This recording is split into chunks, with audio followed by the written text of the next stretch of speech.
Peggy 12.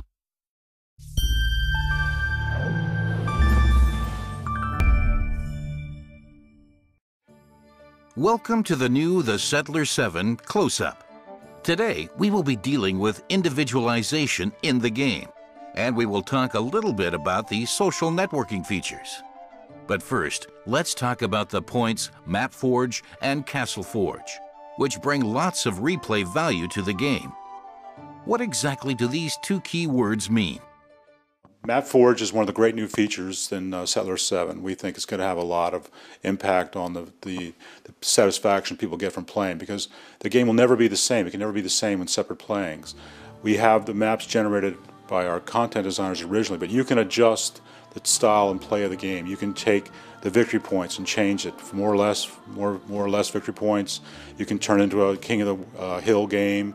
You can adjust the resources. You can adjust the event locations. There's a lot of customization that you can do to a map and play it many times over again. The same basic map, but make it different every time.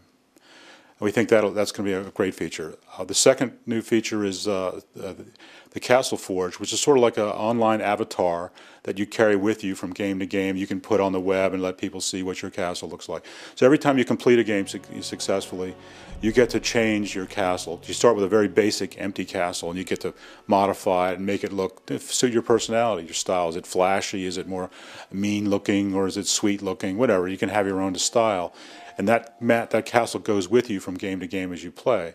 So people may get to recognize your castle. It's just a way to sort of personalize your experience playing Settler 7. So you see, the new The Settler 7 brings lots of opportunities to customize the gaming experience, and with that, make playing the game even more fun. Another interesting feature is social networking. Here, the player has the opportunity to communicate with their friends or with other players. What should we expect exactly when the game is over? Social network features are driven by the play of the game. That can be something the player does himself, like set a new record for the single-player campaign. When that happens, it'll be broadcast out to his friends. Social networking features are also driven by the community, the global community around the world. So if the leaderboard changes, there's a new king in Tandria, that would be broadcast out as well. The idea here is the community is driving the social networking panel. The play of the game is going to be reporting the information, sending it out to the community.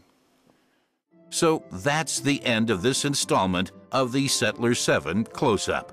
But no need to fret, because that means the game's release is coming closer and closer.